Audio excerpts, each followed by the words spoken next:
Ok, pessoal, então boa noite a todos, mais uma vez, que estão aí. A paz do Senhor. Vamos hoje dar continuidade a mais uma reunião dos jovens. E hoje a gente vai introduzir mais uma carta, né, que a gente vai estudar, mais um livro da Bíblia. Estamos indo já para o nosso quinto, né, livro, eu acho. Se a gente considerar aqui os evangelhos, a gente está contando só Mateus, né, a gente não leu todos os outros sistematicamente. Mas a gente fez Mateus, Romanos, Efésios e Judas, né? A Carta de Judas, que é um livro pequeno, um capítulo só. E agora nós estamos um pouquinho do livro. Antes de começar qualquer coisa, vamos fazer a nossa oração inicial para que o Senhor possa nos conduzir no entendimento como a gente sempre faz. Certo? Então vamos orar. Santo e amado Deus, obrigado, Pai, mais uma vez pela oportunidade de estarmos aqui, Senhor, na Tua presença, reunidos, ó Pai, ainda que virtualmente. Temos essa ferramenta que possibilita o nosso encontro, Pai, a nossa comunhão e a nossa discussão da Tua Palavra, o nosso aprendizado aqui, Senhor. Pai, muito obrigado por essa oportunidade. Quero te pedir que, como o Senhor tem feito, nós que o Senhor possa se manifestar nessa noite através do Teu Espírito, nos trazendo, Deus, o entendimento adequado da Tua Palavra. Pai, como somos felizes, ó Pai, como somos bem-aventurados por termos em nossas mãos a Bíblia de tão fácil acesso. E às vezes, ó Pai, não nos lembramos como o trabalho envolvido desde os apóstolos, ó Pai, para escrever esse texto, os tradutores, ó Pai, os publicadores, para que chegasse hoje para a gente tão fácil. E a gente não valoriza, Pai. Que nessa noite o Senhor possa nos encher do Teu Espírito para que possamos, enfim, valorizar tudo isso que está à nossa disposição, entender o porquê que isso está à nossa disposição, que isso possa transformar nossas vidas e nos fazer pessoas diferentes pelo entendimento da Tua Palavra. Te agradecemos por tudo que tens feito em nossas vidas, Pai. Que nessa noite continue nos ensinando, nos transformando, para que em tudo o Seu nome seja glorificado. Mais uma vez te agradecemos, em nome de Jesus. Amém. Pessoal, vocês podem ficar à vontade de participar aí, mas enquanto não for falar, para não ter eco, vai pedir para só fechar o microfone aí, viu? Mas você já sabe como é que funciona, então podem participar à vontade. Bom,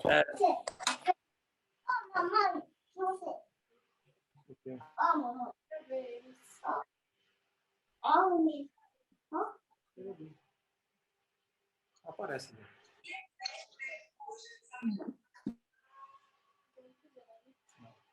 Bom, pessoal, então é o seguinte.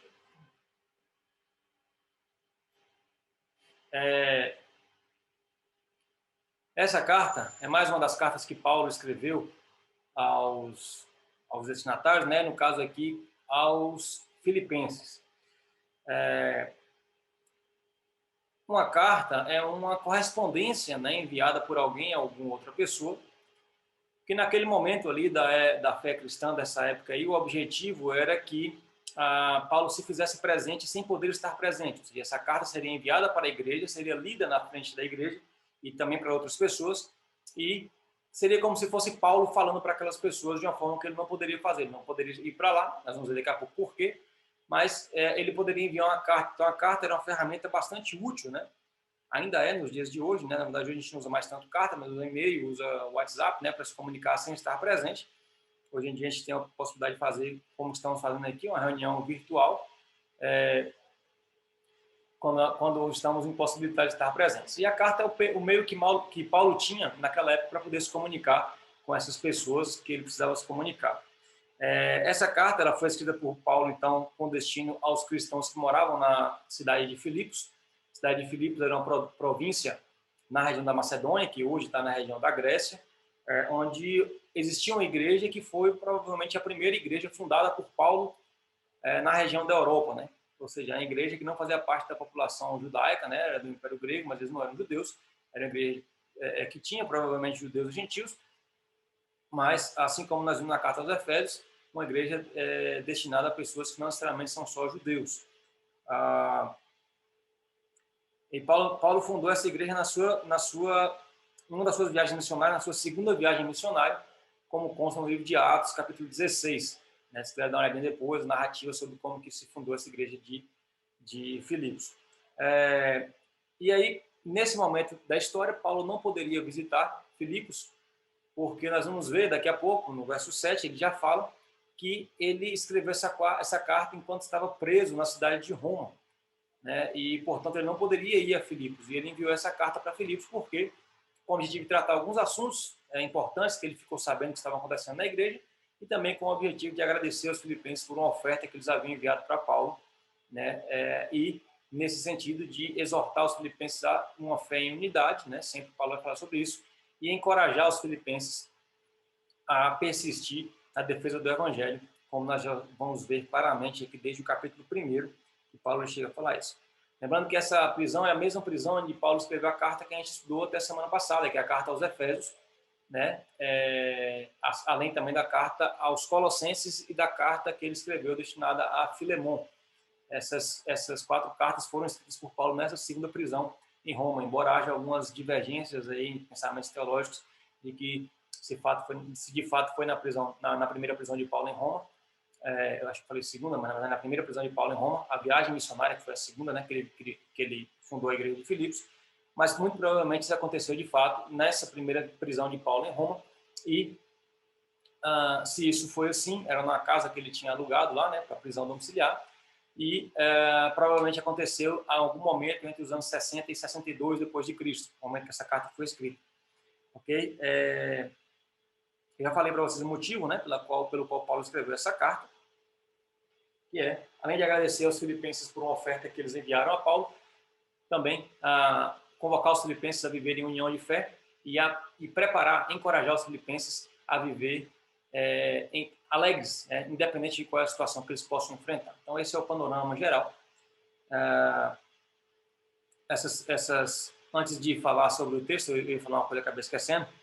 Eu queria chamar a atenção aí de quem estiver assistindo e de quem vai poder assistir depois, como me foi chamada a atenção. Como eu estava parando para observar, eu tenho levado uma vida muito corrida ultimamente, já falei isso com vocês, e eu agradeço a oportunidade, né, dos jovens da igreja de a gente ter essa discussão aqui, porque, na verdade, esse tem sido o momento que eu tenho para estudar a palavra. Se não fosse por essa reunião, talvez eu não tivesse nessa dedicação de parar para estudar, para buscar algumas explicações, para poder a gente debater aqui. Então, para mim, é uma grande oportunidade que eu estou tendo de ter esse estudo. E eu estou tendo essa chance, pelo menos uma vez na semana, aí, de me dedicar um pouco mais na palavra. Então, fica a pergunta, né, para todo mundo que for assistir, agora ou depois, se também vocês têm tido essa chance, né, esse momento de estudar da palavra, vocês estão apenas buscando assistir um vídeo como a gente já comentou algumas vezes, como se o cristianismo fosse Netflix, em que você aprende ali ou escolhe a sua programação, assiste e não há nenhum tipo de envolvimento nisso, ou de fato você acaba não aprendendo. Mas me chamou a atenção como é importante que haja essa reunião dos jovens, porque me convoca, vamos dizer assim, a estudar da palavra de Deus, pelo menos nesse momento na semana, visto que estou num momento um pouco mais complicado. Então, obrigado a vocês por essa oportunidade, viu? E desejo que vocês usem de forma semelhante aí. Bom, então, sem mais delongas aí, vamos começar de fato o texto, né? A carta que Paulo escreveu aos cristãos da cidade de Filipos, por isso, carta de Paulo aos filipenses. E aí começa no verso 1, Paulo e Timóteo, vocês vão acompanhando aqui, eu deixei a Bíblia aberta aqui, Paulo e Timóteo, servos de Cristo Jesus, a todos os santos de Cristo Jesus, a todos os santos em Cristo Jesus, inclusive bispos e diáconos que vivem em Filipos. Graça e paz a vós outros da parte de Deus, nosso Pai e do nosso Senhor Jesus Cristo. Bom, isso aí nada mais é, nos versos 1 e 2, que uma saudação habitual, né, das cartas, desse gênero literário que era usado naquela época. Se você parar para observar, a maioria das cartas da Bíblia, elas vão ter esse tipo de introdução. Primeiro, o remetente, com alguma qualificação, né? Então, alguém, né, se eu fosse, por exemplo, se eu fosse enviar uma carta com conteúdo médico para alguém, para vocês, eu ia escrever Décio, médico, aos jovens da igreja da Assembleia de Deus de Caetité.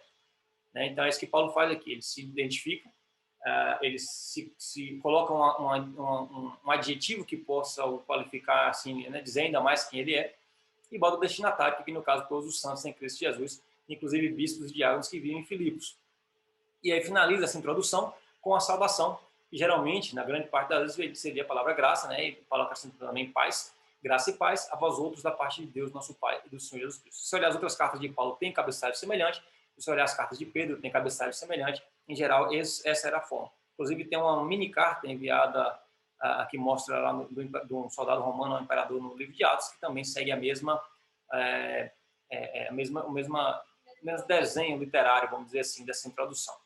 Okay? Então, essa é a parte da introdução. Só que desde a introdução aqui, algumas coisas nos chamam a atenção. Primeira coisa, por que Timóteo está aí? Timóteo provavelmente não foi coautor da carta, ele não escreveu a carta junto com Paulo. Nós já vimos que algumas vezes as cartas bíblicas vão contar com amanuenses, né? São aquelas pessoas que escreviam as cartas enquanto alguém ditava. Nesse caso aqui, não acho que tenha sido isso. Provavelmente não foi, os estudiosos não acham, mas sim que Paulo cita Timóteo aqui por duas razões. A primeira é porque Timóteo estava com Paulo quando Paulo fundou a igreja de Filipos, e os filipenses conheciam Timóteo. E a segunda é que Timóteo estava com Paulo quando ele escreveu a carta, visitando Paulo na sua prisão. Então, provavelmente ele foi citado não como coautor, mas sim como companheiro de Paulo, né, em todo o seu relacionamento com os filipenses. E aí no verso 1, Paulo já nos traz alguns ensinamentos aqui. A primeira coisa que ele vai dizer é a todos os santos em Cristo Jesus. E ele já mostra para a gente que a santidade tem que estar em Cristo Jesus. Alguém não pode ser santo se não for em Cristo Jesus. Isso vale para os membros mais básicos da igreja e para os membros mais altos da igreja, inclusive bispos e diáconos que vivem em Filipos. Bispos aqui é um dos termos que Paulo usa nas suas cartas para se referir à liderança da igreja, e que em outros momentos ele bota como equivalente a presbítero e equivalentes a pastores também, tá? Que são aquelas pessoas que tinham o cargo de liderança, e ao pé da letra a palavra episcopos, que seria bispo em grego, né? No grego bíblico, significaria supervisor, alguém que olha pela igreja, alguém que está coordenando as ações da igreja. Tá? Então, essa o que Paulo está dizendo aqui é que tanto os bispos e diáconos, os seus líderes, né, aquelas pessoas que têm cargos na igreja, quanto as pessoas mais básicas, que são aquelas que vão só ouvir a carta, que vão aprender simplesmente sem ter, de fato, uma participação ativa na igreja, todas essas pessoas, na verdade, só podem buscar a santidade se forem em Cristo Jesus. E a gente vai entender isso porque um pouco mais na frente.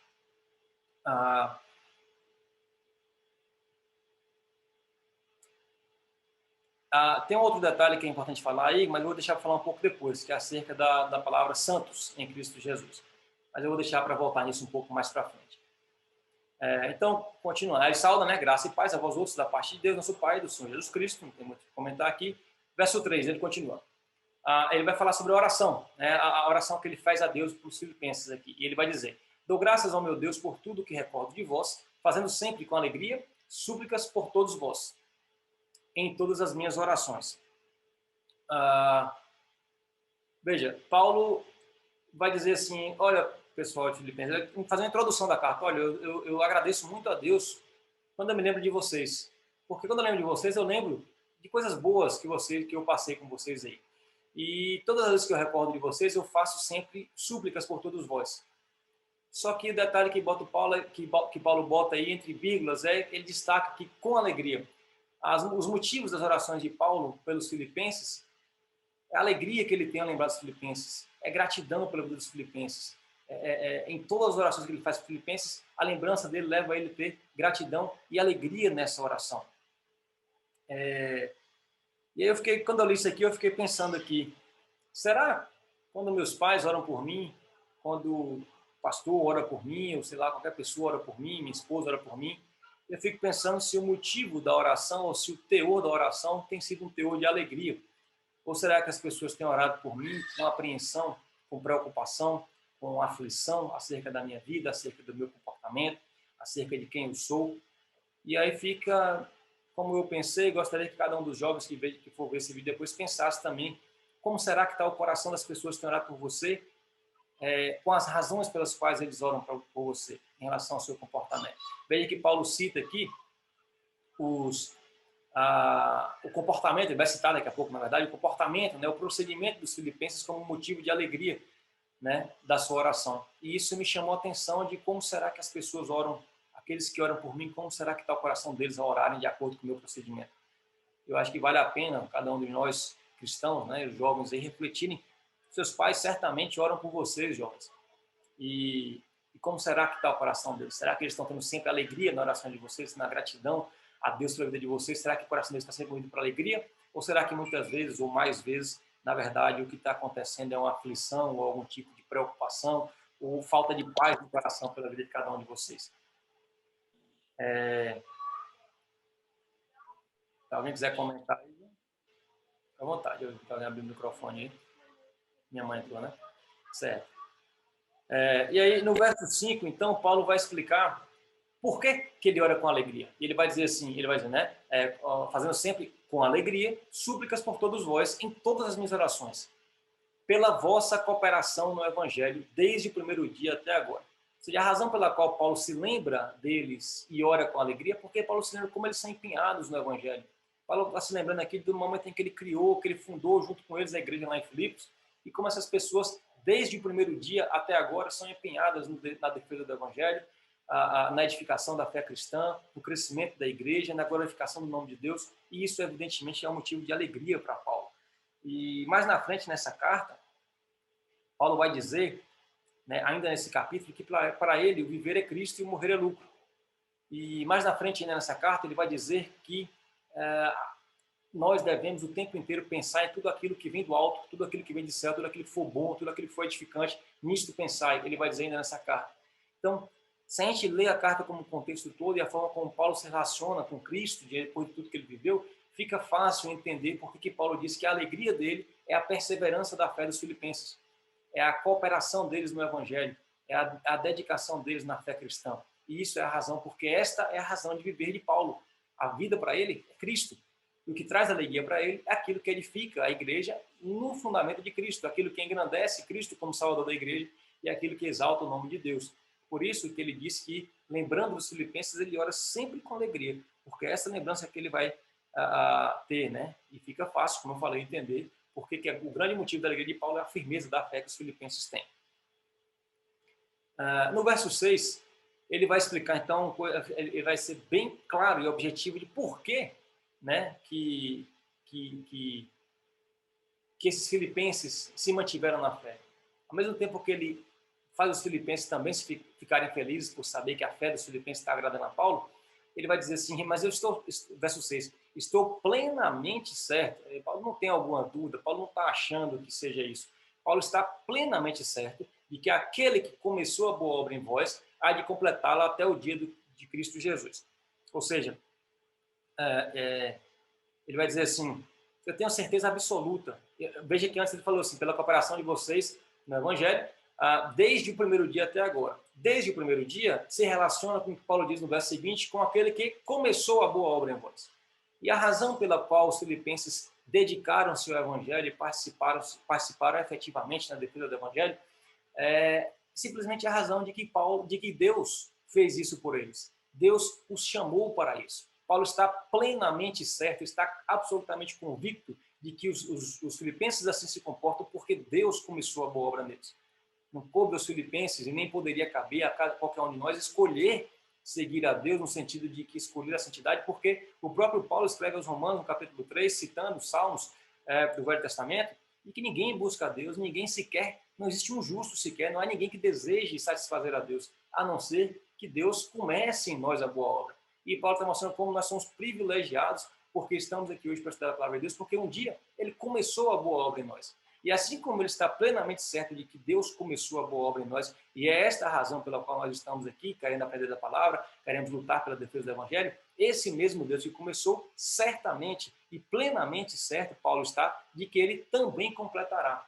E veja que Paulo diz assim, vos há de completá-la até o dia de Cristo Jesus. Percebam que, por mais que você possa buscar santificação, e deve buscar santificação nessa vida, você nunca vai concluir essa santificação. A santificação nunca vai ser concluída ainda nesta vida, porque nós ainda somos sujeitos à atividade da carne, à influência da carne. Mas ela será completa, essa santificação, um dia será completa.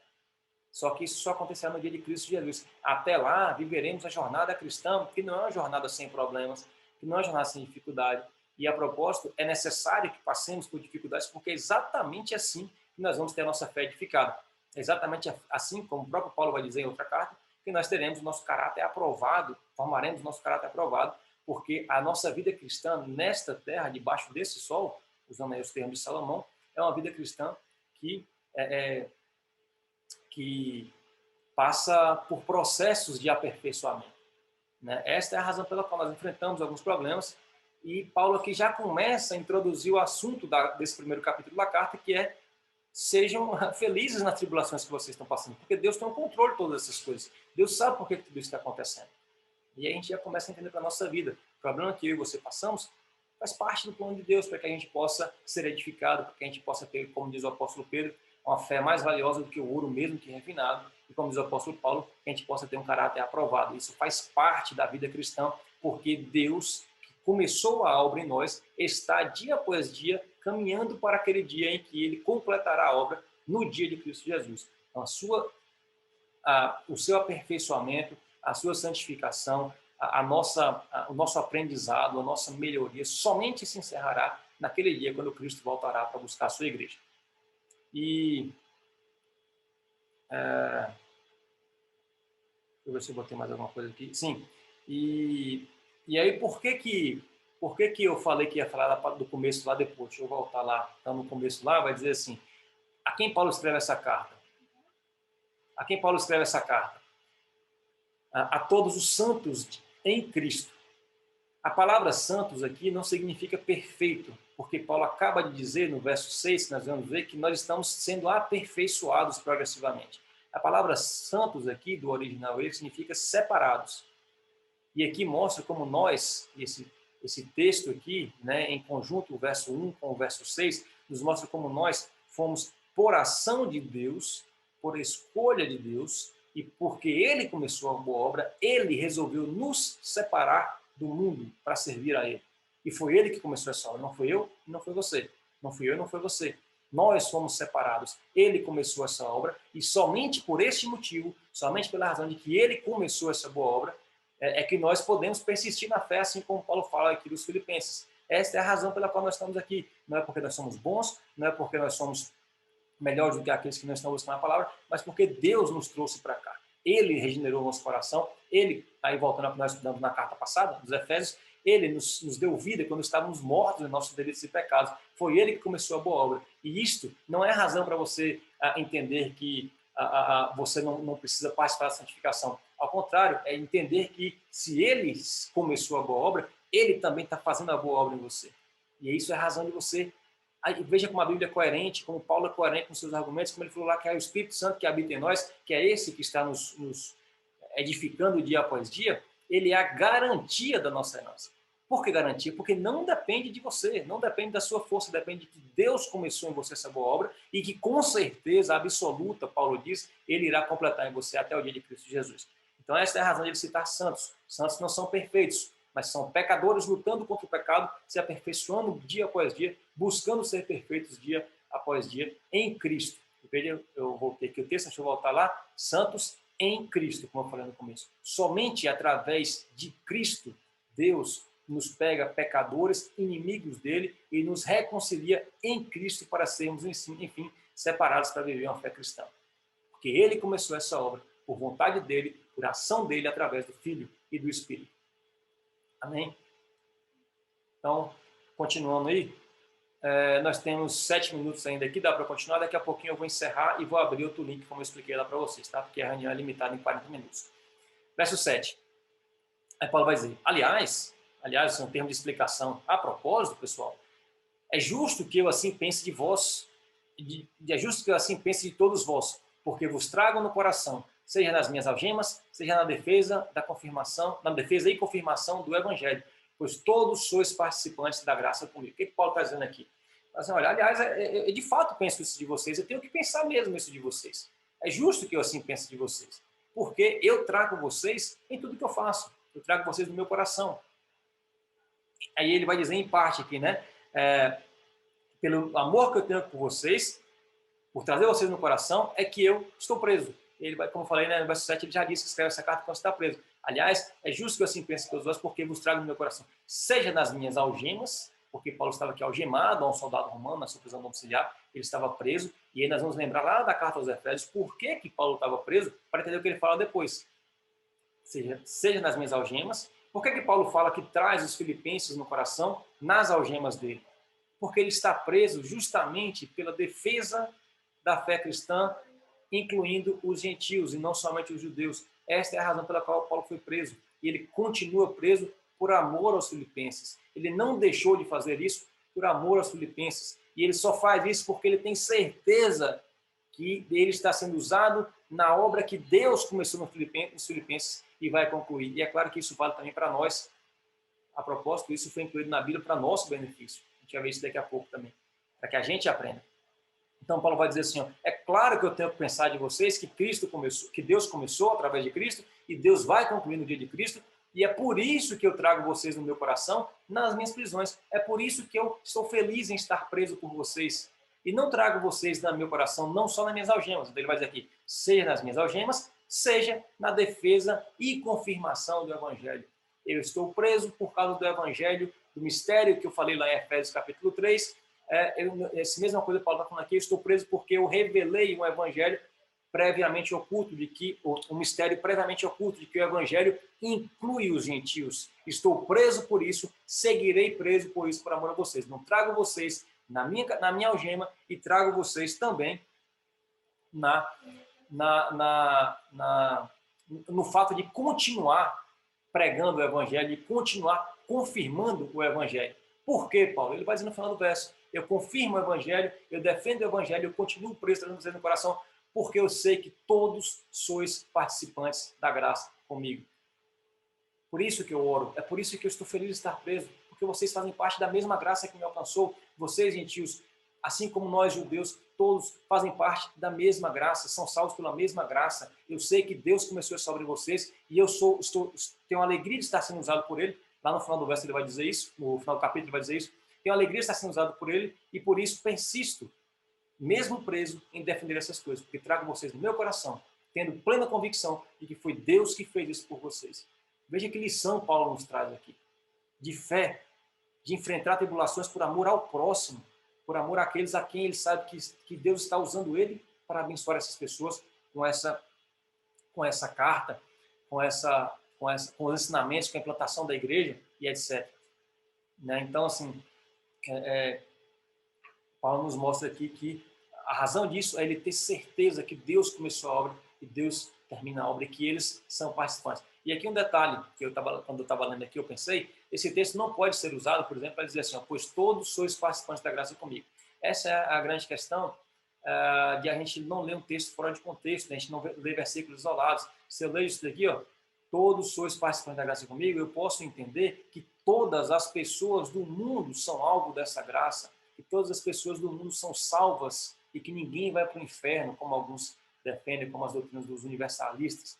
Mas é isso que é importante, eu tenho que ler a carta como uma carta, um livro completo. Isso aqui foi escrito por uma pessoa a outras pessoas, e todos sois, vós, destinatários dessa carta, vós, filipenses, a todos os santos em Cristo, estes santos em Cristo aqui, eles é que são participantes da graça com Paulo. Portanto, não pode ser um texto tirado de contexto para dizer que todos têm salvação em Cristo Jesus, porque não terão, porque se assim fosse, não existiria inferno, não existiria condenação para os ímpios, todos seriam salvos por Cristo. Alguns ainda defendem isso, mas, na verdade, uma defesa de um texto, de um argumento como esse, só pode ter validade se a pessoa desintegrar a Bíblia do seu contexto geral e ler o texto fora de contexto. Tá? Só uma observação aqui da importância que temos de ler o contexto todo para entender o que está dizendo. Nenhum de vocês recebe um e-mail ou uma mensagem grande e não, eu vou ler só aqui a terceira linha do segundo parágrafo que eu vou entender o que o texto quer dizer. Não recebe você vai fazer uma prova, jovem, de interpretação de texto na escola, você não pode ler uma frase do texto inteiro e dizer o que o texto está dizendo. Se você não faz isso, então não faça isso com a Bíblia também, porque as consequências são muito grandes. A gente tinha parado aqui no verso 7, né? Aliás, é justo que eu assim pense de todos vós, porque vos trago no coração, seja nas minhas algemas, seja na defesa e confirmação do Evangelho, pois todos sois participantes da graça comigo. O Paulo vai dizer assim, olha, Filipenses, é claro que eu tenho que pensar assim de vocês, porque eu estou preso por causa de vocês, e eu continuo preso por causa de vocês, e não mudei o meu discurso em favor de vocês por causa da minha prisão. Trago vocês no meu coração e trago vocês na minha persistência em defender o Evangelho.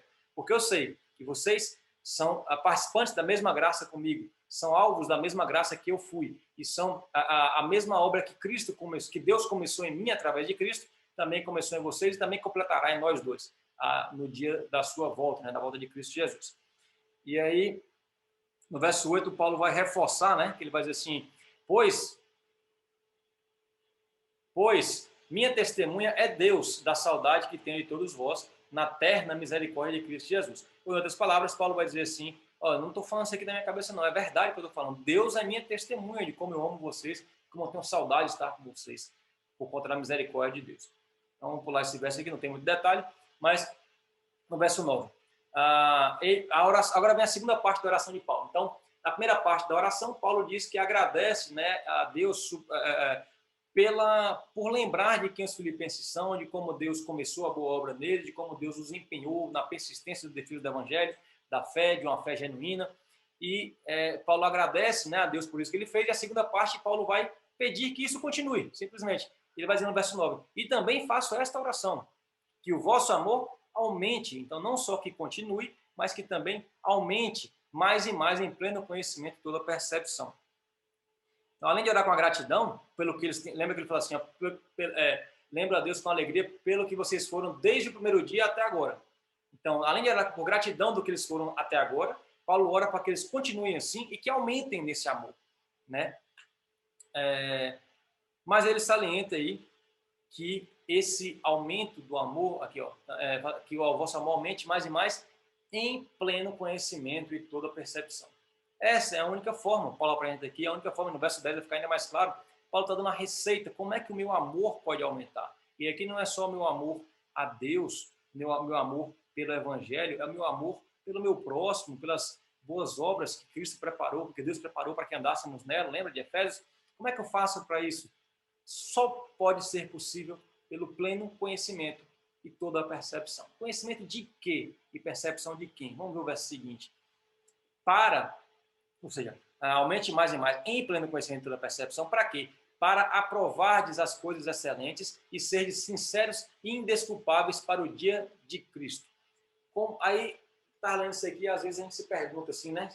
Especialmente o jovem, eu, pelo menos quando eu era mais jovem, ficava sem entender algumas coisas, e me perguntava assim, mas eu não consigo gostar, véio, das coisas que os cristãos gostam, eu não consigo ter essa mesma percepção, eu não consigo deixar de gostar das coisas que eu gostava, eu não consigo gostar de ler a Bíblia, eu não consigo gostar sei lá, eu não consigo me empenhar dessa forma, eu não consigo me dedicar tanto. Por que eu não consigo? Ou seja, em outras palavras, aqui nas palavras de Paulo, por que eu não consigo aprovar as coisas excelentes?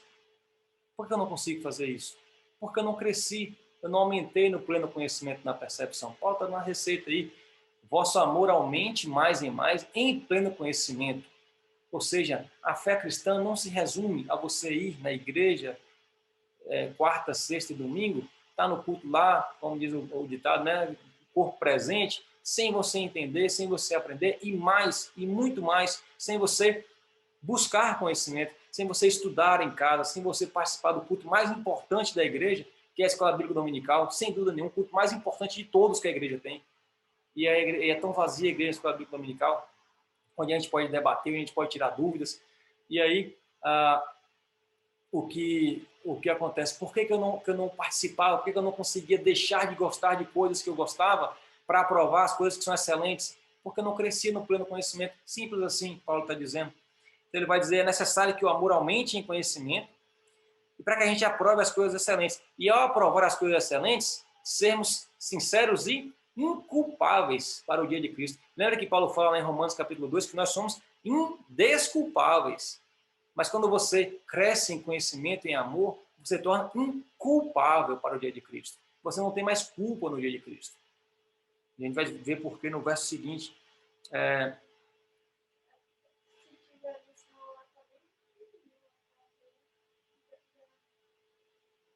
Viram? Não. Vocês estão conseguindo ler o texto da Bíblia aí? Ou no que eu estou projetando, ou na Bíblia de vocês? Eu tô. Beleza. Então, o que Paulo está dizendo aí, pessoal, é que nós não vamos aprovar o que é bom, nós não vamos aprovar o que é excelente, nós não vamos provar e aprovar as coisas excelentes por uma fé emocional, ou por critérios religiosos, ou por vestir a roupa de um certo jeito, ou por aparência externa. Nós vimos isso tão claramente também lá no estudo dos evangelhos, Mateus 23, quando Cristo fala sobre essa aparência externa dos fariseus. Nós não vamos aprovar o que é excelente parecendo cristãos, com a fé emocional, indo para a igreja chorando quando as coisas acontecem, sem que a gente compreenda as coisas, sem que a gente conheça, sem que a gente aprenda o que a gente está fazendo lá, aprenda os fundamentos da fé cristã. Lembra que depois que explicou todo o plano salvador de Deus, do capítulo 1 até o capítulo 11 de Romanos, no capítulo 12, Paulo vai dizer assim, prestem um culto racional, entendam o que vocês estão fazendo, estudem a Bíblia, conheçam o Evangelho e assim vocês aprovarão que é excelente. É muito simples a receita que Paulo está falando. Eu vi isso acontecer claramente na minha vida. Estou longe de conhecer todas as coisas, muito, muito longe mesmo. Quero conhecer mais e mais. E como eu falei no começo, agradeço a vocês por essa oportunidade de a gente se deparar com textos como esse daqui, graças aos jovens. Mas assim, faz tanto sentido quando a gente lê. Nós só vamos aprovar o que é excelente, mudar a nossa vida, mudar o nosso gosto, mudar as nossas percepções, mudar o nosso foco de vida, quando a gente conhece, cresce em conhecimento mais e mais. E aí ele fala, para aprovar as coisas excelentes, né, uma fé genuína, né, de aprender, não é decorar texto bíblico, não é saber onde é que está o texto bíblico decorado, não é memorizar tudo, mas sim saber o que aquilo quer dizer. E aí que está, hoje a gente vê tantas pessoas que sabem citar decorados textos da Escritura, está em capítulo tal, verso tal, do livro tal, diz assim, assim, assim. Não está riscando na tela? João? A gente vê tantas pessoas que dizem assim, decorado alguns textos bíblicos, mas aí quando você vai ver, às vezes não sabe o que quer dizer. Lê e não entende, lê e não medita, lê e não aprende. Isso não vai fazer ninguém aprovar o que é excelente. Mas se a gente crescer em conhecimento, né, se a gente souber explicar as razões da nossa fé, aí sim, a gente vai aprovar aquilo que é excelente. E ao aprovar o que é excelente, nós seremos sinceros e inculpáveis para o dia de Cristo. O que significa ser inculpáveis para o dia de Cristo? Será que a gente vai ficar perfeito? Já vimos que não. Já vimos que a boa obra só será completada no dia de Cristo Jesus. Então, o que significa ser inculpáveis? Ser inculpáveis é você passar a ser visto por Deus como sem culpa. E como é que você faz isso? Verso 11. Cheios do fruto de justiça, sinceros e inculpáveis para o dia de Cristo. O dia de Cristo aqui é o dia do retorno, né? Dia do juízo. Cheios do fruto de justiça, o qual é mediante Jesus Cristo para a glória e louvor de Deus. Paulo aqui mais uma vez vai dizer assim, você só poderá ser sincero e inculpável se você estiver cheio do fruto de justiça, isto é, se Deus olhar para você e te ver como justo. A questão é que você é pecador, você é falho, então a única forma de você ser justo é se você for justificado. Por isso que ele fala, ser cheio do fruto de justiça, o qual é mediante Jesus Cristo. Então aqui eu trago agora em quem que eu tenho que crescer em conhecimento. Conhecimento de quem e percepção de quem ou do que? De Cristo na minha vida. É Ele que me traz a justificação. É Ele que é a propiciação pelos nossos pecados, como Paulo diz lá em Romanos também. É Ele que tira a nossa culpa. E alguém que não tem mais culpa se torna inculpável. É isso que Paulo quer dizer. Conhecendo Cristo, aprendendo de Cristo, imitando a Cristo e crescendo no amor de Cristo. É assim que você vai aprovar as coisas excelentes, é assim que você vai ser sincero com Deus e é assim que você vai ser inculpável no dia de Cristo. No dia de Cristo. E qual é a razão disso tudo, gente? É que você seja bom? É que a glória seja sua? É que você seja visto como alguém perfeito e bonzinho? Não. Para a glória e louvor de Deus. Deus começou essa boa obra em você, Ele completará essa boa obra em você, e a razão disso tudo é que Ele seja glorificado em sua vida. Esta é a razão final de todo o agir de Deus. Paulo deixa isso muito e muito claro. Portanto, pessoal, o estudo sistemático da palavra, que é isso que nós estamos fazendo aqui, isso é crescer no pleno conhecimento e em toda a percepção. Esta é a única forma que nós temos de aprovarmos o que é excelente, de aprovarmos o que é excelente, de sermos sinceros diante de Deus e de sermos inculpáveis para o dia do Senhor. Amém? Algum questionamento? A gente vive num mundo, numa época, em que o mais chamativo, né, o mais importante, o mais desejado, são as participações em eventos sobrenaturais, em dons sobrenaturais, em experiências impressionantes aos olhos humanos, que não transformam o coração, que não fazem alguém aprovar o que é excelente. E isso, não estou dizendo que isso não é importante ou que isso não existe, O que eu estou dizendo é que não é esta a razão de você aprovar o que é excelente. Eu já falo sempre com vocês, eu vou repetir, ninguém viu mais coisas sobrenaturais do que aqueles hebreus que saíram do Egito e estavam no deserto. Ninguém viu mais do que eles naquele período lá.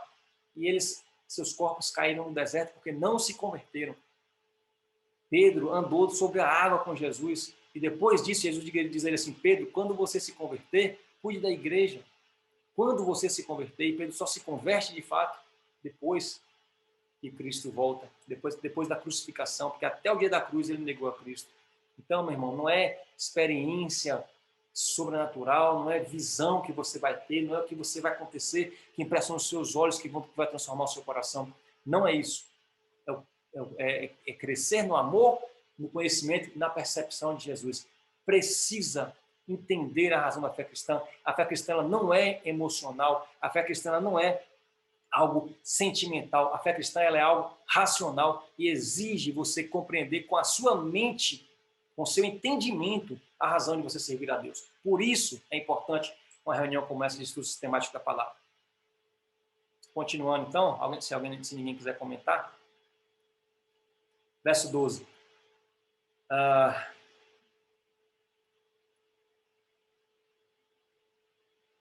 Antes do verso 12, eu anotei uma coisa para lembrar aqui. Então, até o verso 11, deixa eu voltar aqui, Paulo então diz aí, né, o porquê que ele aceita, esse é um conceito que eles façam despercebido, mas é importante, o porquê que ele entende e aceita sofrer pelos filipenses, o estar preso, porque ele sabe que isso, lá no começo ele fala, como ele falou aos Efésios, servos ou escravos de Cristo, e ele está preso por Cristo, como ele vai falar daqui a pouco, ele não está preso por Roma, ele sabe porque ele está ali, ele sabe que isso é propósito de Deus, que foi Deus que começou essa boa obra, que Deus que está aperfeiçoando isso, que Deus que está aprovando o caráter, que Deus está fazendo Paulo aprovar as coisas excelentes, que Deus está fazendo através de Paulo os filipenses aprovarem as coisas excelentes, serem cheios do fruto da justiça, para se tornarem inculpáveis para o dia do Senhor. E a razão pela qual a gente precisa entender por que Paulo aceita tudo isso, para que a gente possa entender o que ele vai dizer na sequência dos ensinamentos. E aí, para finalizar essa parte do aprender, do crescer no entendimento e no conhecimento do Senhor, eu trouxe aqui algo que a gente já estudou também, está lá em Mateus capítulo 11, verso 29, palavras do Senhor Jesus. Aprendam de mim que sou manso e humilde de coração. E o resultado é que você encontra descanso para a sua alma. E encontrarão descanso para vossas almas. Você precisa aprender de Cristo, porque aprendendo de Cristo você vai provar o que é excelente, você vai ser inculpado para o dia do Senhor e nada, absolutamente nada pode trazer mais descanso para a sua alma do que isso. Não importa se você está preso, acorrentado a um soldado romano como Paulo, ele tem paz. E veja que os ensinamentos de Paulo vão ser ainda mais intensos daqui para frente, ele vai explicar ainda mais claramente o que é sofrer por Cristo e como isso é uma dádiva do Senhor, poder sofrer por Cristo. Então, verso 12. Quero ainda, irmãos, certificar-vos de que as coisas que me aconteceram têm antes contribuído para o progresso do Evangelho. Paulo está dizendo aqui, não é que ele não está sofrendo, não é que ele está passando por dificuldade, mas é que antes, ou seja, em primeiro lugar, mais importante do que o que ele tem sofrido, essas coisas que ele tem sofrido, perseguições, prisões, esbofeteado, humilhado, apanhou, tudo isso, apedrejado, né? Tudo que Paulo passou na sua carreira, antes de causar sofrimento físico para ele, contribui para o progresso do Evangelho. E não é diferente dessa vez. Paulo está dizendo para encorajar, falando, meus irmãos, eu estou preso aqui por causa de vocês, mas não se aflijam com isso, porque percebam, certo? Quero que vocês saibam que antes, em primeiro lugar, isto é importante para o progresso do Evangelho. Deus permitiu isso. Eu sou preso de Cristo, ele vai dizer daqui a pouco. Isso aqui não é descontrole, isso aqui não é razão para chorar. Deus sabe o que está acontecendo. E aqui a gente traz para o nosso entendimento, Deus sabe a razão pela qual você está passando pelo que você está passando, ou pelo que você vai passar. Deus sabe a razão pela qual você está passando por isso. Antes, isso tem contribuído para o crescimento, para o progresso do Evangelho. Antes, isso tem contribuído para a glória de Deus. Você pode não entender como. Nós vimos lá na Carta aos Romanos que Paulo tantas e tantas e tantas vezes tentou visitar Roma como missionário, né? Vamos dizer assim, e não conseguiu, ele não entendia por quê, mas Deus tinha um propósito, ele fundou tantas igrejas antes disso, e agora ele visita Roma como preso, que é o que está acontecendo quando ele escreve essa carta. Ele vai explicar como que o agir de Deus, lembra que ele fala na Efésios, a multiforme sabedoria de Deus, como que isso, em algum momento da sua história, vai te dizer assim, meu rapaz, como eu não entendi, e Deus sabia o que ele estava fazendo, sempre sabe, ele sempre age de forma perfeita. Então ele vai dizer assim, antes dessas coisas tem contribuído para o progresso do Evangelho. E aí no verso 13, e aí a partir daí vai citar alguns pontos que provam essa teoria dele, de que isso tem contribuído para o crescimento, para o progresso do Evangelho. Primeiro, no verso 13, ele vai dizer, de maneira que as minhas cadeias em Cristo se tornaram conhecidas de toda a guarda pretoriana e dos demais, de todos os demais. A guarda pretoriana, pessoal, é a elite da guarda do pretório romano, é a guarda mais próxima do governador, do imperador ali. E de que maneira essas pessoas ouviriam do evangelho se não fosse cuidando de Paulo na prisão? De que maneira essas pessoas seriam evangelizadas se não fosse dessa forma? Será que Paulo teria acesso ao castelo do governador, do imperador, de alguma forma para pregar o evangelho? Claro que não. Ele era uma pessoa não grata, ele não era desejado lá, ele jamais conseguiria pregar o evangelho a essas pessoas. Mas ele diz assim, primeiro ponto pelo qual eu digo para vocês que a minha prisão é plano de Deus para o progresso do evangelho, é que somente por causa desta prisão eu consigo pregar a toda a guarda pretoriana e todos os demais. Imaginem vocês aí, os caras cuidando de Paulo na prisão, Paulo pregando o evangelho, os caras sendo convertidos lá, ele assim, rapaz, aí, esse cara aqui não tinha razão de estar preso, não. Aí ele chega em casa e prega para a família dele, ele chega, quando ele está no descanso dele, prega para outro soldado, e quem sabe até não chegou a pessoas do alto escalão do Império Romano. De que forma isso poderia acontecer se não fosse com essa prisão? Essa é a multiforme sabedoria de Deus, esse é o multiforme agir de Deus. Ele fala, de maneira que as minhas cadeias, e o detalhe aqui, ó, veja como Paulo destaca entre vírgulas, minhas cadeias em Cristo. Eu não estou em cadeias romanas, eu não estou em cadeias do Império Romano, eu não estou preso por desejo de César, eu não estou preso por desejo do governador, eu estou preso em Cristo. As minhas cadeias são de Cristo. Eu só estou aqui porque Cristo e Deus querem que eu esteja aqui. E é por isso que o Evangelho se torna conhecido, né, de toda a guarda pretoriana e de todos os demais que convivem com eles. Segundo ponto, Paulo vai dizer no verso 14.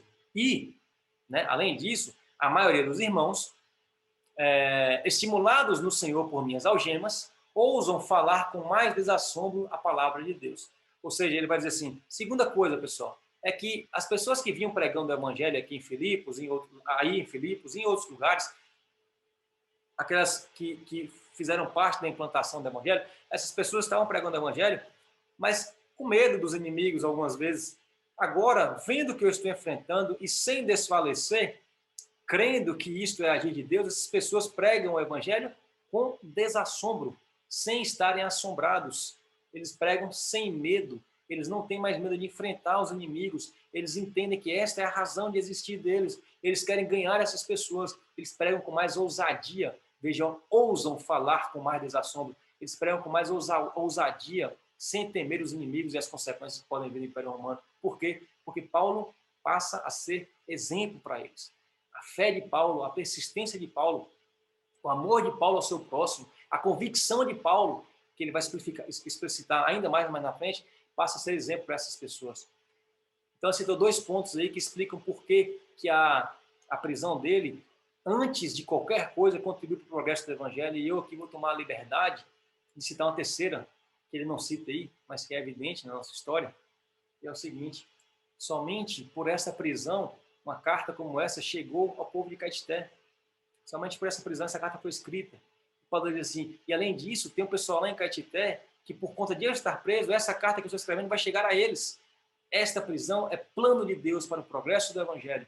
Porém, somente por isso eu e você recebemos essa carta tão bonitinha, escrita em português aqui, depois de tanto trabalho para a gente. Então, tudo isso fazia parte do projeto de Deus. Tudo isso era plano de Deus para Paulo, para mim e para você. Amém? E aí, depois ele vai dizer assim, alguns detalhes, algum comentário aí, pessoal? Algum questionamento? Não? Do verso 15 até o verso 18, Paulo vai citar, então... Deixa eu só conferir uma coisa aqui, gente. Deu. Tá gravando. Do verso 15 até o verso 18, Paulo vai então citar sobre algumas curiosidades que acontecem acerca da pregação do evangelho. Então ele fala, né, que através dessa prisão o evangelho passa a ser conhecido da guarda pretoriana. Ele fala, em segundo lugar, que através dessa prisão, algumas pessoas, os irmãos estão pregando o evangelho com mais ousadia e sem medo. Aí ele vai dizer no verso 15, alguns, efetivamente, né, é certo que algumas pessoas proclamam a Cristo por inveja e porfia. Porfia seria contendas, discórdias, vaidades, etc. Alguns, efetivamente, né, tem algumas pessoas que, de fato, proclamam a Cristo por inveja e porfia. Outros, porém, o fazem de boa vontade. Estes, os que fazem de boa vontade, os que fazem de boa vontade, fazem por amor, sabendo que estou incumbido da defesa do evangelho. Ou seja, esses que pregam em boa vontade por amor fazem, convergem comigo, tanto no mérito quanto no método. Isso, ou seja, tanto na finalidade quanto nas motivações para aquela finalidade. Eles convergem comigo em tudo, eles fazem por amor, por sinceridade. Esses por amor, sabendo que estou incumbido na defesa do evangelho. Aqueles, quem são aqueles? Aqueles que proclamam a Cristo por inveja e porfia, aqueles, contudo, pregam a Cristo por discórdia, que seria algo semelhante à porfia, insinceramente, julgando suscitar tribulação às minhas cadeias. Ou seja, Paulo fala assim, os irmãos estão pregando com mais ousadia e com mais desassombro. É verdade que alguns pregam por vaidade, por porfia. E aqui alguns estudiosos sugerem que quando Paulo chegou em Roma, ele mesmo preso, se destacava como pregador, as pessoas liam as suas cartas, as pessoas ouviam que Paulo, visitavam a Paulo para que Paulo pregasse, e Paulo de alguma forma se destacava mais do que aqueles pregadores que já estavam na igreja de Roma. E as pessoas começaram a pregar mais intensamente para tentar ganhar importância, para não perder a importância que eles tinham para Paulo que estava chegando. Ou seja, por vaidade. Mas não era proibido pregar? Não, eles tinham uma igreja em Roma, lembra que eles escreveram a carta aos Romanos? Sim, mas Paulo não foi preso por pregar para os gentios? Não, Paulo foi preso pelos judeus por incluir os gentios na salvação. E esses que pregavam também não incluíam? Incluíam, só que eles tinham a igreja deles, só que o cristianismo ele era perseguido, mas eles pregavam assim mesmo. Eles pregavam assim mesmo, é isso que ele está falando. Eles pregam... Contraditório, né? Eles pregarem sendo que... O que a vaidade faz, né? Eles pregam para se destacarem, para ter uma fama, entre aspas, mesmo sabendo que isso poderia levá-los à prisão, como Paulo, mas talvez a inveja deles em Paulo seria tão grande que por Paulo estar preso e ter uma abrangência maior com suas cartas, eles também poderiam querer aquilo para que ganhassem fama como Paulo ganhou. Mas isso acontece exatamente dessa mesma forma nos dias de hoje, né? As pessoas às vezes querem, fingem que estão pregando o evangelho, hoje até um pouco pior do que naquela época, vou explicar por que depois, mas assim, visando a glória pessoal. Por isso que Paulo diz aqui que essas pessoas pregavam, cadê no verso 17, aqueles que tudo pregam a Cristo por discórdia, insinceramente. Ou seja, não sinceramente, sem sinceridade. Né? Mas essas pessoas também estavam pregando a verdade, também estavam pregando a Cristo, eles proclamam a Cristo. E eles proclamam a Cristo não temendo os perseguidores. Ou seja, eles criam em Cristo, eles pregavam a Cristo de verdade, mas a motivação da pregação deles passou a ser distorcida. Só que eles pregavam Cristo.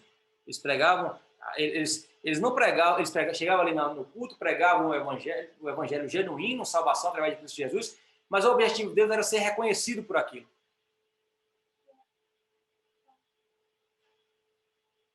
O objetivo deles era ser reconhecido por aquilo.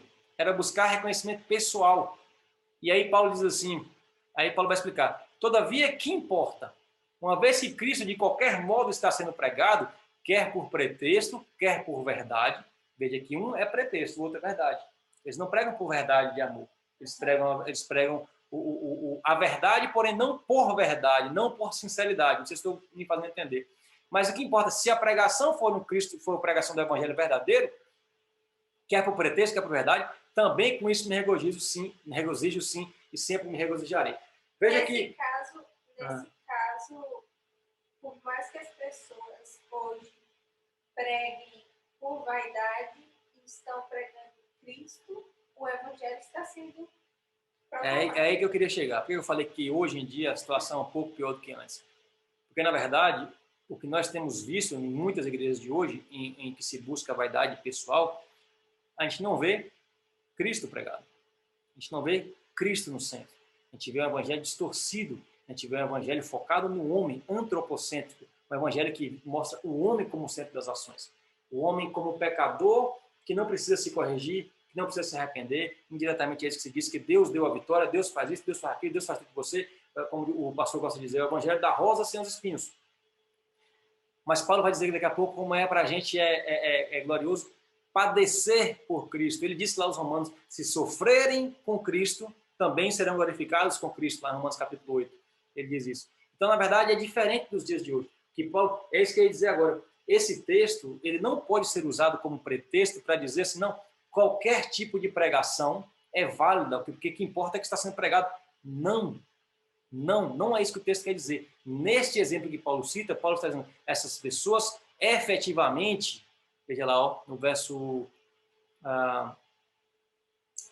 15, alguns efetivamente, eles pregam a Cristo de forma efetiva, eles pregam a Cristo como Salvador, eles anunciam a Cristo como Messias, eles anunciam Cristo como centro, ou seja, o que Paulo está dizendo assim, essas pessoas, aqueles que pregam com amor e com sinceridade, eles somam comigo no conteúdo da pregação e na motivação da pregação. Aqueles outros, não, eles somam comigo no conteúdo da pregação. É isso que importa para mim. Porque não importa que eles querem me causar. Veja que ele fala no verso 17. Julgando suscitar tribulação às minhas cadeias. Aqueles que estão pregando para tentar me fazer, me colocar para baixo, para me causar vergonha por estar preso, querendo dizer que são melhores porque estão livres, alguma coisa assim, se eles pregam o conteúdo verdadeiro, mas as motivações deles são me causar tribulação, não tem problema para mim. Não tem problema. Então veja que o que Paulo está dizendo aqui não é o conteúdo da pregação. O tema desse argumento de Paulo não é o conteúdo da pregação, e sim a motivação da pregação. Nos dias de hoje, a situação é 10 mil vezes pior, porque a gente tem problemas no conteúdo e na motivação. Essa é a grande questão. As pessoas pregam um evangelho não real, não cristocêntrico, um evangelho diferente do que Paulo prega, tá? Não é o que esses caras faziam. Esses caras pregavam um evangelho efetivo de Cristo. Eles pregavam um evangelho não genuíno, melhor, nos dias de hoje, o que a gente vê é um evangelho não genuíno, um evangelho não cristocêntrico, um evangelho antropocêntrico, e por razões equivocadas. É muito pior a situação. Como é que a gente pode se proteger dessa situação, gente? Crescendo no amor e no conhecimento de Cristo Jesus. Porque aí você vai saber aprovar aquilo que é excelente e reprovar aquilo que não é excelente, aquilo que é insincero e aquilo que não é verdadeiro. Certo? Então, esse texto de Paulo aí não pode ser usado para dizer que qualquer música gospel é boa, que qualquer pregação é algo que engrandece o nome de Deus, que o que importa é que igrejas sejam abertas, que qualquer coisa que esteja sendo pregada é útil. Não. O pastor estava citando para mim esses dias, um outro pastor, eu não lembro quem é o nome, que falou que tem mais medo de um pregador de evangelho do que de um cirurgião bêbado. O cirurgião bêbado, ele pode prejudicar uma pessoa só que está sendo operada ali, né? Mas o cara que prega um evangelho insincero, inverdadeiro, um evangelho antropocêntrico, um evangelho não salvador, um evangelho que não é de Cristo, essa pessoa prejudica a milhares e milhares e milhares de pessoas. O dano é imenso. Por isso que Paulo vai dizer, lá aos Efésios, né? Nós lemos isso aos Efésios, capítulo 4, se não estiver enganado, que a gente não deve ser levado por todo o vento de doutrina. Veja que Paulo é coerente em todas as suas cartas, está falando exatamente que nós precisamos prosseguir em conhecer a Cristo para que a gente saiba aprovar o que é excelente e não ser levado por doutrinas insinceras. E o resultado desse evangelho pregado, né? Qualquer evangelho, qualquer coisa que se ouve, o resultado disso exatamente são os crentes que a gente convive hoje em dia, né? Vamos dizer assim, não sei se é bem colocado assim, os tipos de crente, mas assim, os crentes pelos testemunhos que dão, né? Pelos comportamentos que têm, pela visão que têm do que é o cristianismo, do que é ser crente, né? Do que é ser evangélico, é exatamente por conta desse evangelho que é pregado. qualquer coisa, qualquer igreja que tem uma pessoa pregando, falando qualquer coisa, por falta de conhecimento, o que é pregado é absorvido sem ser conferido se realmente é o Evangelho de Cristo, e aquilo ali absorve, e a pessoa absorve e é distorcido na vida dele, muitas vezes para a vida toda. Difícil da verdade, dele absorver a verdade depois, entendeu? Não impossível, porque Deus faz, mas assim, ele ouve tanto aquilo que é tão entranhado na mente dele, que quando ele ouve realmente a verdade, ele vai ter dúvida exatamente da verdade, não do que ele ouviu antes. Exatamente. E aí é o que você falou aí, né? Você citou indiretamente, mas você está diretamente agora aquele texto: o meu povo perece por falta de conhecimento. Outro dia eu citei na igreja até uma citação do livro de Atos, da carta, não, né? Do livro de Atos que Lucas escreveu, quando ele coloca que os crentes de Beré eram mais nobres do que os de Tessalônica, justamente porque os crentes de Beré, melhor, os crentes não, os judeus, né? Está falando dos judeus. Os judeus de Beré eram os mais nobres do que os de Tessalônica, porque eles conferiam atentamente no Evangelho, na Escritura, né? Não no Evangelho, na Escritura, se o que estava sendo pregado era de fato verdade. Essa era uma prática que eles tinham, por isso eles eram mais nobres. Hoje em dia, a igreja perdeu essa prática. Infelizmente, a pessoa chega lá, como eu falei, Netflix, chega lá, liga o canal, assiste, gostei. Não gostei não. Quando desliga, levanta, sai. Isso não muda absolutamente nada na vida da pessoa. Então, não é uma fé emocional, não é uma missa de corpo presente, ou um culto de corpo presente, não é nada disso. É uma fé baseada no entendimento, uma fé racional. É isso que faz a gente ser aprovado, ou melhor, a gente aprovar as coisas excelentes e ser tornado inculpável para o dia do Senhor, como Paulo fala no começo do capítulo aí. Então ele depois vai dizer, né? Todavia, ou seja, em outras palavras, o assunto desse texto de Paulo aqui não é o conteúdo da pregação. Isso, Paulo não está... Esse conteúdo tem que ser genuíno. O que ele está dizendo é que nesse caso em que as pessoas pregam por motivação equivocada, ele não está preocupado com isso. Ele não está preocupado que esses caras querem causar vergonha a ele. O que ele está preocupado, o que é mais importante para ele é que efetivamente eles pregam a Cristo, eles anunciam a Cristo. E é isso que importa. Todavia, verso 18. Todavia, o que importa se eles querem me causar vergonha? Uma vez que Cristo, de qualquer modo, está sendo pregado, e aí eu vou voltar aqui, pregado efetivamente, quer por pretexto, quer por verdade, também com isso me regozijo. Sim, sempre me regozijarei. Por que também com isso me regozijo? Porque me regozijo por estar preso e a guarda pretoriana está sendo alcançada. Me regozijo por estar preso e os irmãos estarem pregando sem medo. E me regozijo mesmo por esses caras que pregam insinceramente. Porque, no fim, é Cristo que está sendo pregado. E é isso que importa. Certo? E aí eu vou acrescentar aqui, como eu acrescentei, e me regozijo nessa prisão porque eu sei que essa carta vai chegar. Talvez ele nem soubesse, né? Estou fazendo aqui uma alusão, mas hoje a gente pode dizer, talvez Paulo pudesse pensar, hoje diria assim, como foi bom aquela prisão, me regozijo também, porque essa carta chegou a Caetité para os irmãos lá da igreja, do grupo dos jovens estudarem, né? E não só nós, obviamente. Amém? Então, continuando aí, alguém quer comentar mais alguma coisa? Então, Paulo no verso 18 vai dizer, também por isso me regozijo, sempre me regozijarei, porque, verso 19, deixa eu botar o mouse aqui, porque estou certo de que isto mesmo, tudo isso que ele acabou de falar, né? Pela vossa súplica e pela provisão do Espírito de Jesus, me redundará em libertação. Esse texto aqui é fantástico de Paulo. Paulo fala assim, por isso mesmo, eu me regozijo nisso tudo, porque sei que você está orando por mim, e porque pela provisão do Espírito de Jesus Cristo, isto me redundará em libertação. Ou seja, eu tenho certeza que eu serei libertado.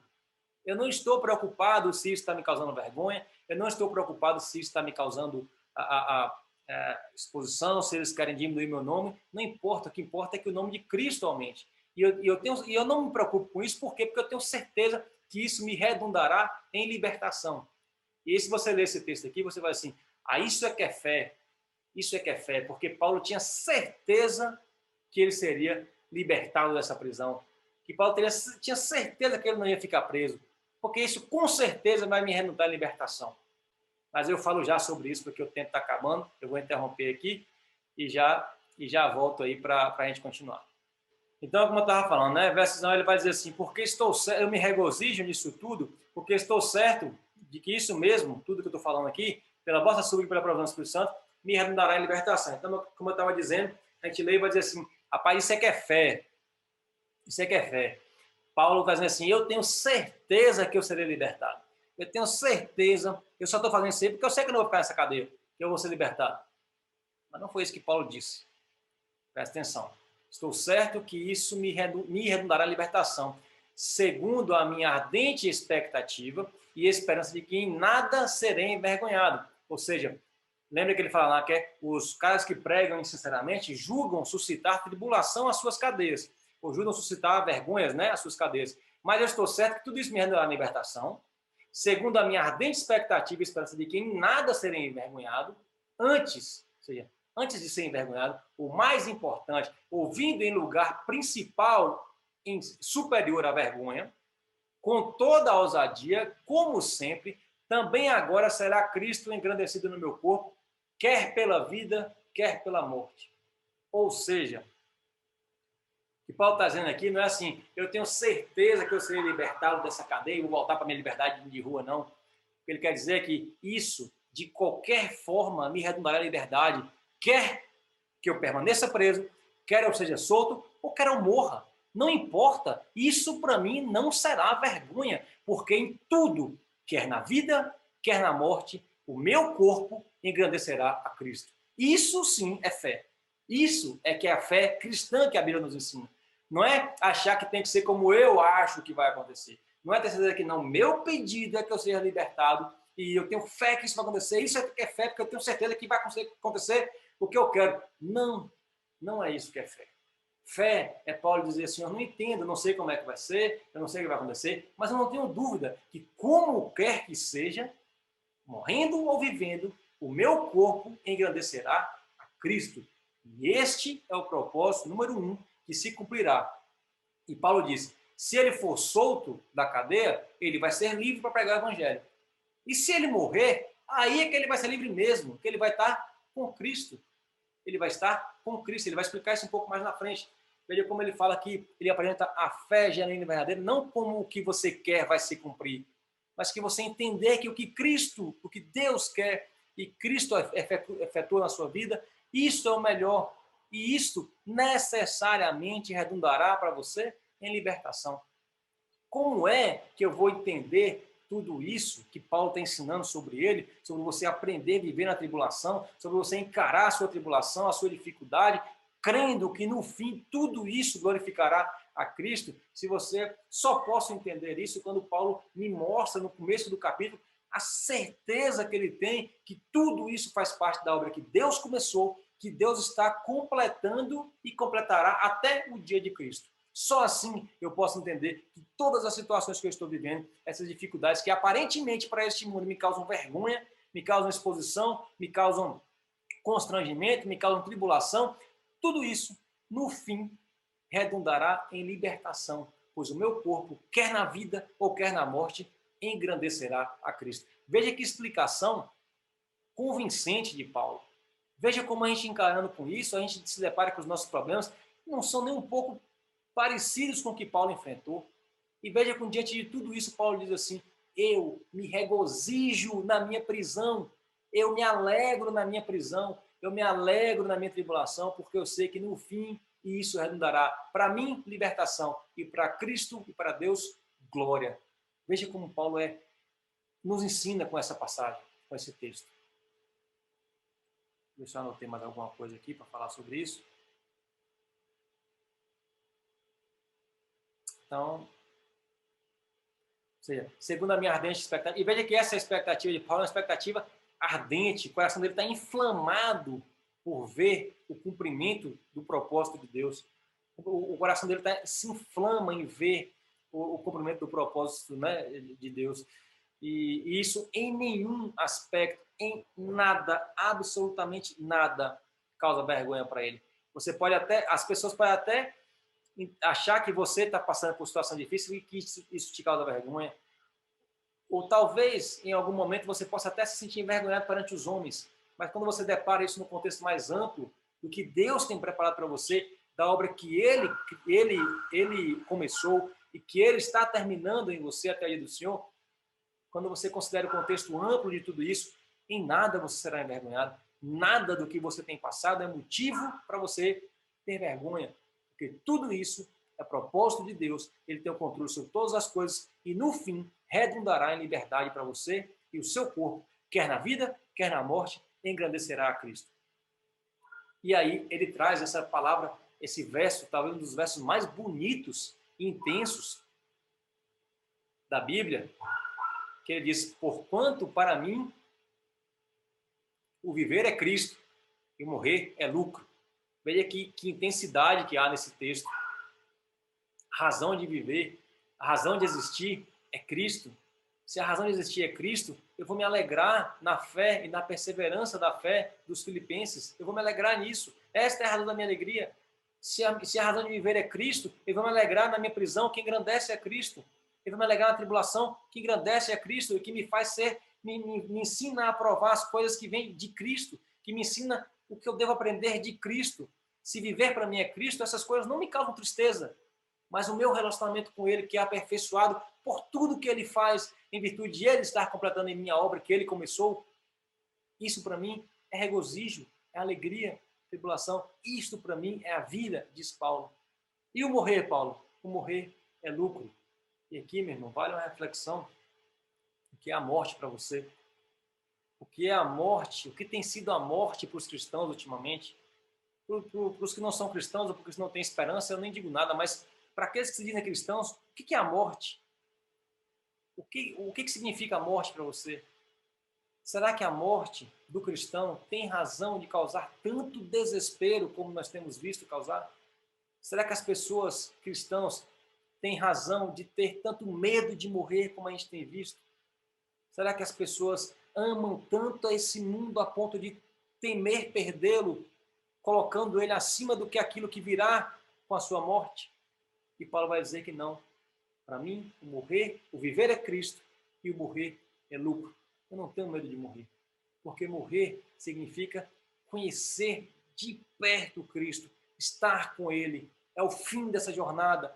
Tanto que quando ele vai morrer, ele fala: combati o bom combate, guardei a fé, e desde já, na última carta que ele escreve, na segunda carta de Timóteo, a última carta de Paulo no Novo Testamento, a última carta que Paulo escreve, na verdade, em data, ele vai dizer: desde já está me reservada a coroa da salvação.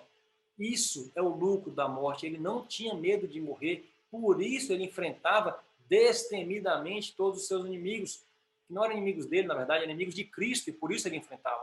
Né? Isso aqui é importante a gente diferenciar. Não são inimigos das vaidades de Paulo, não são inimigos dos desejos pessoais de Paulo, são os inimigos de Cristo, que ele mesmo cita que ele era, né? Antes, ele era inimigo do caminho, perseguidor do caminho, que é Cristo. Mas quando eu entendo que o viver é Cristo e o morrer significa estar com Cristo mais intensamente ainda, o morrer passa a ser lucro. E eu quero que você repense o que para você é a morte, como que você encara a morte. Talvez se você tem medo de morrer, talvez se você tem medo do que pode acontecer com você, talvez você tenha medo da consequência da sua morte, você precisa repensar a sua fé. Eu preciso repensar a minha fé. Se eu tenho medo de morrer, se eu tenho medo da minha mãe morrer, se eu tenho medo do meu pai morrer, né, eu tenho que repensar ou a condição deles ou a minha. Na condição deles, na verdade, eles têm que repensar, cada um tem que repensar, né? Mas eu quero dizer o seguinte, em relação especificamente a mim, se eu tenho medo de morrer, eu tenho que repensar a minha condição, eu tenho que repensar a minha fé, eu tenho que repensar o que eu creio, eu tenho que repensar o tanto que eu tenho crescido em entendimento e em amor. Porque o cristão não pode ter medo de morrer, ele não pode ter medo da morte, porque a morte, para ele, necessariamente redundará em libertação. Mas veja que eu não estou dizendo aqui que a morte é a solução dos problemas. Eu não estou pregando aqui que nós devemos desejar morrer, ou que nós devemos escolher morrer. Né? Alguém pode entender, então eu vou morrer, vou me matar, que é melhor, porque não é você que sabe a hora que você tem que morrer. E Paulo vai ensinar isso para a gente já. Mas a morte não deve ser motivo do seu temor, porque a morte do cristão, a Bíblia diz, né, que para o cristão verdadeiro, melhor... Eclesiastes, se não estiver enganado. Melhor o dia da morte do que o dia do nascimento. Do cristão verdadeiro. E Apocalipse vai dizer: bem-aventurados aqueles que morrem no Senhor. Tá? Então a morte para o cristão é lucro. Se você não enxerga a morte como lucro, repense a sua fé, repense a sua certeza de salvação, repense o seu entendimento, ou o seu conhecimento da plenitude de Cristo, como Paulo fala nesse capítulo aqui. O pleno conhecimento, né, que ele diz lá. Porquanto, para mim, o viver é Cristo e o morrer é lucro. Alguém quer comentar? Acho que alguém, João, te levantar a mão, parece. Eu levantei a mão, Décio. Pode falar, Ô, João. Décio, enquanto você estava falando aí, eu estava pensando aqui, e se a gente for realmente repensar nossa fé, a gente deve fazer isso o mais rápido possível, porque Jesus pode voltar a qualquer hora. Só ele sabe a hora exata. E se ele voltar agora e a gente não tiver repensado a nossa fé, e a gente não ir desfrutar do céu, a gente não vai ter nem desfrutado da terra porque a gente estava querendo realmente adorar a Deus, mesmo sendo um curto tempo, a gente não vai ter nem desfrutar das coisas daqui da terra e nem desfrutará o resto da eternidade no céu. Então a gente vai perder de todos os jeitos.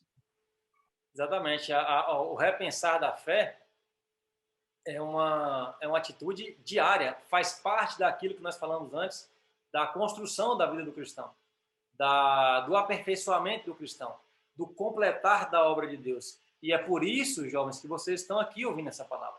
Deus está completando a obra em vocês, está completando a obra em mim. Ele nos está apresentando essa palavra. Vou até aproveitar, vou expor para vocês aqui, faz parte do que João falou um pouquinho aí. Ó. Essa camisa aqui, ela tem escrito aqui, ó, sempre reformanda, sempre reformanda. Esse é um lema da Reforma Protestante, que na verdade está abreviado aqui, né? O lema diz assim: Ecclesia Reformata sempre reformanda. A igreja reformada deve sempre estar se reformando, que é justamente isso que a gente falou, repensando a nossa fé, aperfeiçoando nosso relacionamento com Deus, aprendendo mais de Deus, nos aproximando daquilo que é santo, daquilo que é verdadeiro. Isso é a postura da igreja. Eu sou igreja, você é igreja. Essa é a postura da igreja, sempre reformanda. Desde 1517, quando a reforma aqui, né, também, desde 1517, quando a reforma protestante começou, ela nunca parou e nunca deve parar. A igreja sempre deve se reformar para ser a igreja alicerçada no ensinamento apostólico, na pedra fundamental que é Cristo Jesus, como nós já vimos lá em Efésios capítulo 2. Certo? Então, porquanto para mim, só um detalhe, só curiosidade, não é corrigindo não, tá, João? Só uma curiosidade que você falou, eu lembrei aí. Lá no Mateus capítulo 24, no sermão profético, né, sermão escatológico de Jesus, ele fala sobre a sua volta e diz assim: do dia que nem os homens, nem os anjos, nem o Filho sabe, só o Pai. Então, talvez nem o próprio Jesus saiba, né? Nem o próprio Jesus sabe exatamente quando ele vai voltar. E sim Deus, só Deus sabe. Verdade, verdade. Certo? Então, alguém mais quer comentar sobre o viver é Cristo e o morrer é lucro?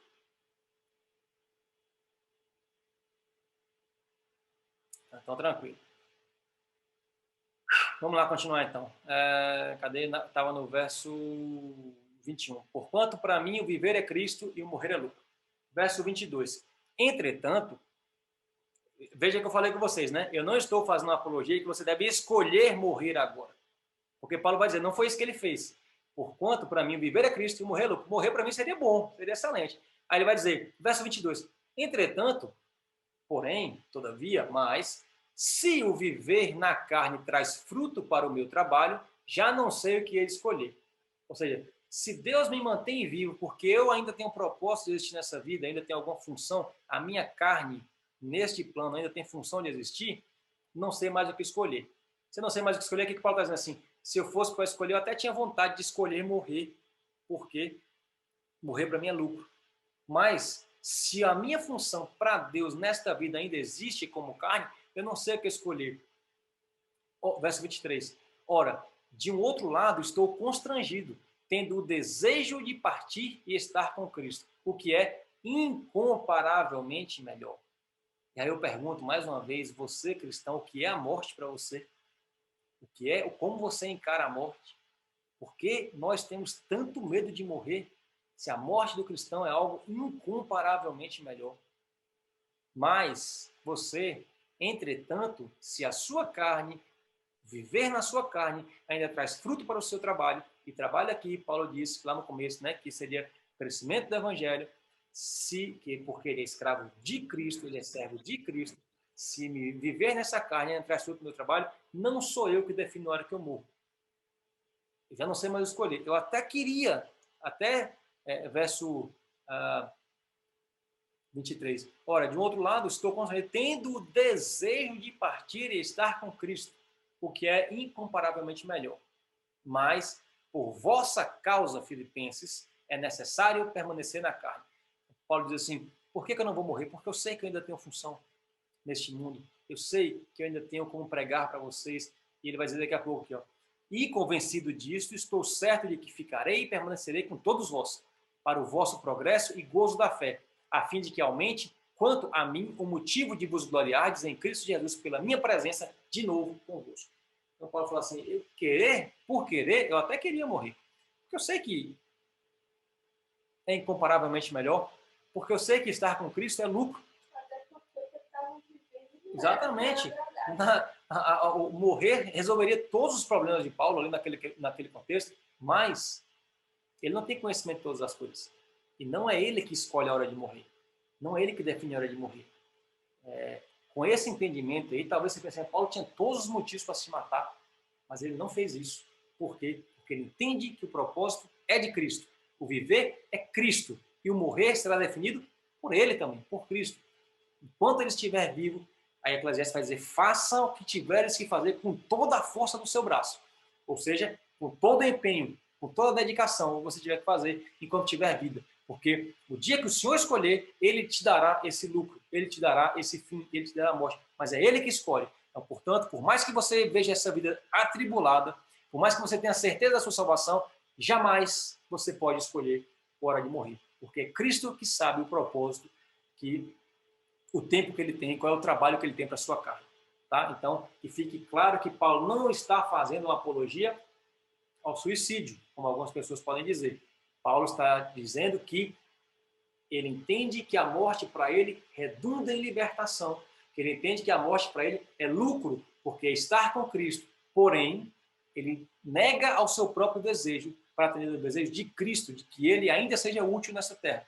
E aí ele vai dizer, convencido disso, estou certo que ficarei, permanecerei com todos vós para o vosso progresso, porque Paulo ainda queria pregar aos filipenses, e gozo da fé, ou seja, para aperfeiçoamento da fé de vocês, filipenses, a fim de que aumente quanto a mim, ou seja, a fim de que a minha presença aumente em vocês o motivo de vocês darem glória a Cristo Jesus, pela minha presença de novo convosco, certo? Então, Paulo, e de fato, Paulo não morreu nessa prisão.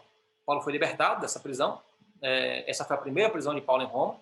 Tá? Paulo vai morrer na sua segunda prisão em Roma, depois do incêndio de Roma, né, que Nero culpou os cristãos, e Paulo é o bode expiatório por tudo isso. Mas nessa primeira prisão, Paulo não morre. De fato, ele vai ser libertado. Mas vocês lembram lá em cima que ele não estava, a fé dele não se baseava na certeza de que ele iria para a rua de novo, e sim na certeza de que Deus tinha o controle de tudo. E que no fim, tudo isso redundaria em libertação para ele e em glória para Cristo. E aí ele fala assim, então, o que eu estou convencido a permanecer nessa vida, porque eu sei que a minha vida aqui talvez ainda traga fruto para vocês, agradecimento da fé de vocês, pela minha presença de novo com vocês. Ele fala aqui do desejo de estar de novo com os filipenses. Mas ele vai dizer no verso 27, ó, vivei, acima de tudo, por modo digno do evangelho de Cristo. Ou seja, gente, filipenses, caetitaenses, jovens, entendendo tudo isso que Paulo acabou de apresentar, a obra que Deus começou, que Ele está capacitando, que Ele tem o controle de tudo, que as suas tribulações estão no controle dEle, que as suas tribulações são o plano dEle para crescimento da sua fé, para engrandecimento do nome dEle, para a progressão do Evangelho, para a glória de Deus, entendendo tudo isso, entendendo que foi Ele que certificou a sua salvação, que Ele, com certeza, que Paulo se diz plenamente convencido de que Ele completará a obra em vocês até o dia de Cristo Jesus, e que Ele vos levará a crescer em conhecimento, para se tornarem inculpáveis no dia do Senhor. Diante disso, cresçam no conhecimento, entendam esse recado, vivam em modo digno disso. E ele vai dizer no verso 27, vivei acima de tudo, acima de qualquer dificuldade que você tenha, acima de qualquer tribulação que você tenha, por modo digno do Evangelho de Cristo, para que ou indo ver-vos, ou estando ausente, ouça no tocante a vós outros que estáis firmes em um só espírito, e aí a unidade, né? A unidade da fé cristã, como uma só alma, lutando juntos pela fé evangélica. Pela fé evangélica. Ou seja, no final do verso 26, ele vai dizer assim, eu estou convencido a ficar nessa vida porque eu quero visitar vocês de novo. E no verso 27 ele fala assim, mas não dependam da minha presença. Não é para mim que vocês têm que viver. Não é de acordo com o seu pastor que você tem que viver. É de acordo com Cristo. É digno do evangelho de Cristo. Porque mesmo se eu não for, se por algum motivo eu não conseguir visitar vocês, que eu ouça bem de vocês. Que eu tenha essa alegria de ouvir que vocês vivem de modo digno do evangelho de Cristo. O proceder cristão, lutando em unidade de espírito, em unidade de alma e lutando juntos pela fé evangélica. Que vocês sejam uma igreja, um corpo, encabeçados por Cristo, vivendo direcionados pela cabeça que é Cristo. É isso que Paulo quer dizer. E isso não depende de eu ir visitar vocês. Depende da fé que vocês já têm concedida e guardada por Deus no coração de vocês. Vivam em modo digno a Ele, não a mim. É isso que Paulo quer dizer. Não importa se eu for ou se eu não for. Vivam assim. Verso 28. E que em nada estáis intimidados, aí como eu falei, né, Paulo finaliza o capítulo, encorajando, né, com o seu exemplo, encorajando os filipenses a enfrentar qualquer adversário de Cristo, né, qualquer adversário da fé cristã. Veja que ele falou no verso anterior, lutando pela fé evangélica, e em relação a essa fé evangélica, que em nada estáis intimidados pelos adversários da fé evangélica. Tá? Lembrando, não estou falando aqui que você deve lutar com os seus adversários da sua vaidade, por exemplo. Às vezes você vai encontrar adversidades ou adversários por conta da sua própria vaidade. Não. Tá? Não é isso que Paulo está falando. É que tudo aquilo que for padecimento ou sofrimento por você estar defendendo a fé evangélica, a fé cristã, isso você deve enfrentar com destemor. Tá? E que em nada estáis intimidados pelos adversários. Pois o que é para a prova evidente, o que é para eles prova evidente de perdição, é para vós outros de salvação. E isso da parte de Deus. Ou seja, Paulo está dizendo assim, a minha prisão, para aqueles que me prenderam, atesta a minha perdição. Eles estão falando assim, olha, lá falou tanto de Deus, falou tanto de Cristo, né? Falou tanto que se para os gentios, aí, se lascou, está preso, a perdição dele. O que os romanos, que os judeus, na verdade, né, junto com os romanos, enxergavam como a perdição de Paulo, e ele vai dizer, ó, o que para eles é prova evidente de perdição é para vós outros, como ele disse que é para ele, né?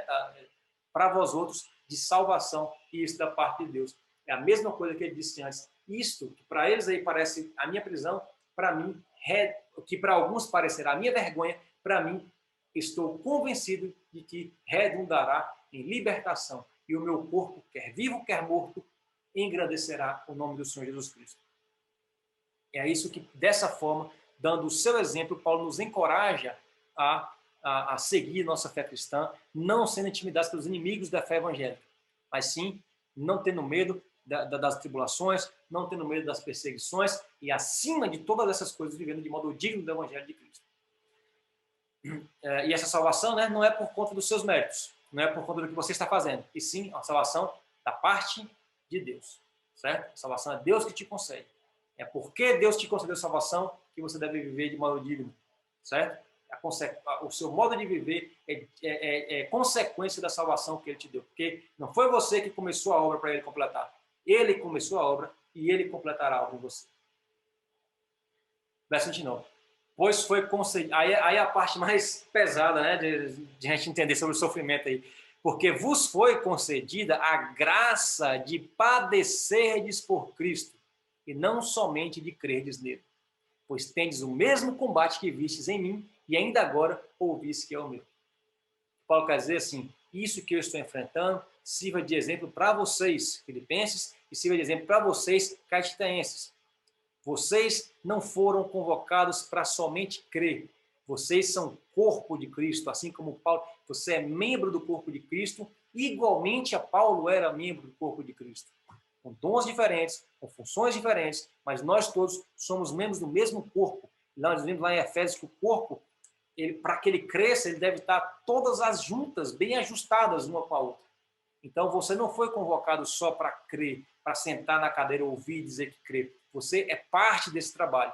Você também tem esse combate. E isso para você poder padecer por Cristo que nos dias nossos aqui, não tem nem comparação com o que Paulo passou, poder enfrentar as perseguições que a fé cristã pode trazer para você nessa vida, isso para você é uma glória que te foi concedida por Deus.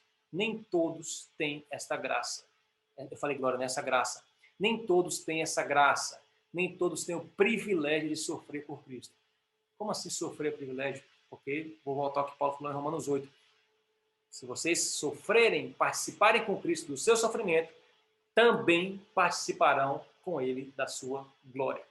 E aí no capítulo 2, Paulo vai falar exatamente sobre isso. Como Cristo negou-se a si mesmo, humilhou-se, não tomou por usurpação ser igual a Deus, se humilhou e o fim de tudo foi ser glorificado e receber o nome que está acima de todo nome. E ele começa esse texto dizendo, tende em vós o mesmo procedimento que houve em Cristo Jesus. Mas isso aí é tema para a nossa próxima reunião. Amém? Alguém quer comentar alguma coisa? Alguém discorda? Alguém quer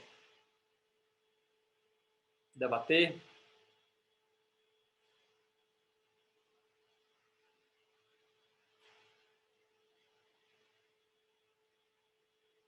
Então, beleza, pessoal? Vamos finalizar nossa reunião, 8 horas já. Agradeço a todos aí que participaram, fico feliz com a presença de vocês. Alguns me mandaram mensagem dizendo que não poderiam participar. Espero que, de fato, assistam depois. Esse primeiro capítulo de Filipenses eu acho um capítulo fantástico da Bíblia. Nos ensina muito sobre as dificuldades que nós enfrentamos. Eu espero que para vocês tenha sido tão fortalecedor como foi para mim. Amém? Vamos orar para encerrar o trabalho.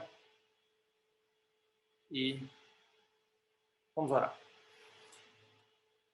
Ó Deus, mais uma vez, Pai, sentimos, né, no nosso íntimo, no nosso eu interior, os efeitos de meditar na Tua Palavra. Deus, como transforma as nossas vidas, como há conteúdo nesse texto de Paulo, como há ensinamentos para nós, Pai.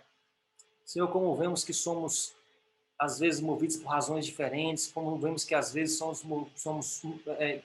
temos uma fé equivocada, uma fé não genuína, que visa os nossos próprios interesses, uma fé que visa satisfazer o nosso desejo que as coisas aconteçam. E como Paulo nos ensina aqui, Senhor, que privilégio para nós é padecer pelo Senhor, que graça é o que foi nos concedido para que pudéssemos padecer com o Senhor. Porque sabemos, ó Pai, que padecer com o Senhor significa também ser glorificado como Cristo. E isso necessariamente redundará para nós em salvação. Pai, todos que estão participando dessa reunião e aqueles que forem ver essa aula depois, eu não sei o que se passa no coração de cada um, eu não sei o que se passa na vida de cada um, eu não sei que tribulação ou que cadeias, né, usando o termo que Paulo usa, que cadeias estão na vida de cada uma dessas pessoas. Eu não sei, Pai. Mas o que eu posso ter certeza, Senhor, assim como para a minha vida, é que todas essas coisas estão sob o Teu controle. Tudo isso, Pai, coopera para a Tua glória, Senhor. Como o Senhor falou, como Paulo falou na carta aos Romanos também, que já estudamos, todas essas coisas cooperam, todas essas dificuldades cooperam para o bem daqueles que amam a Deus. Senhor, sabemos que tudo isso serve para nosso aperfeiçoamento como cristãos, Senhor, serve para edificar nossa fé, serve para nos dar um caráter aprovado. Deus, nos ajude a compreender isso na hora da dificuldade, Pai. O Senhor não nos prometeu que não teríamos dificuldade. Nós somos gratos a Ti porque o Senhor nos acompanha, Pai, durante essas dificuldades, nos dá suporte, Pai, para vencer essas dificuldades. Meu Deus, como Paulo disse nos Romanos, nada poderá nos separar do amor de Deus que está em Cristo Jesus. E não quer dizer que não passemos por dificuldades, mas quer dizer que em todas essas dificuldades, em Cristo, nós somos mais que vencedores. O Senhor nos ensina a ter uma fé como a de Paulo, que saiba, Pai, compreender as dificuldades, que glorifique a Ti, que se regozije nas dificuldades, que reconheça, Pai, nas dificuldades a forma de que o Teu nome possa ser glorificado, Senhor, não só em nossa vida, como em outras pessoas possam ser alcançadas pela Tua glória através das nossas vidas, através das nossas dificuldades. Meu Deus, muito obrigado pela força que o Senhor nos dá para suportar tudo isso. Pai, nos ensina a viver nessas dificuldades, nos ensina a viver sem ter o que queremos, Pai, nos ensina a nos contentar com a Tua graça, Senhor. Nos ensina a aprender que a Tua graça nos basta, Pai. Nos ensina, Senhor, a viver para Ti. Nos ensina, Pai, a não ter medo da morte, Deus. Nos ensina, Senhor, a ter convicção da nossa salvação. Ó Pai, nos ensina, Senhor, a aprender definitivamente que estar contigo, Pai, é incomparavelmente melhor, mas que o Senhor tem para nós propósito para essa vida. Nos dê forças, ó Pai, e perseverança, Deus, para fazer o que nos for proposto, Pai, para combater a nossa carreira, seguir a nossa carreira, combater o nosso combate, Pai. Sabemos que temos participação no Teu corpo, sabemos que temos participação no progresso do Evangelho, Pai. Nos capacite para isso, Senhor. Nos use, Pai. Nos ensine a viver para a glória do Teu nome, Pai. Não para as nossas vontades, não para os nossos desejos. Pai, e em especial te peço hoje que o Senhor possa, ó Senhor, nos ajudar a crescer no amor e no pleno conhecimento do Senhor, Pai. Para que possamos aprovar as coisas excelentes, Deus. Diante disso, Pai, sermos inculpáveis no dia do Senhor. Senhor, isso não depende de nós, ó Pai.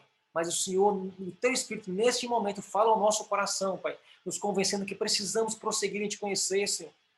Deus, obrigado porque começou em nós essa obra e nos ajude, Deus, a fazer a nossa parte, em nos esforçar em buscar o conhecimento, Pai, para que essa obra seja completada até o dia do Senhor. Deus, talvez hoje possamos ter dificuldade em aprovar essas coisas excelentes, mas que hoje, Pai, possamos aprender, Senhor, a crescer em buscar Te conhecer, para que, enfim, Pai, finalmente, Deus, possamos aprovar as coisas excelentes e vivermos para Ti.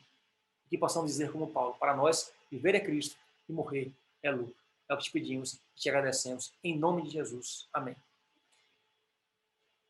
Meus irmãos, então, que Deus abençoe a cada um de vocês. Eu peço desculpa aí pelo tempo, um capítulo longo, extenso, com bastante conteúdo, mas eu espero que vocês tenham gostado como eu gostei, né, desse capítulo, desse estudo mais uma vez. Obrigado por terem continuado até o final e que Deus abençoe a cada um de vocês com a sua bondade, com a sua misericórdia, guardando a vossa fé. Em nome de Jesus. Amém? Amém. Deus abençoe a todos. Amém. Boa noite. Beijos. E até a próxima. Tchau, tchau. Boa noite. Boa noite, Obrigada. gente. Boa noite.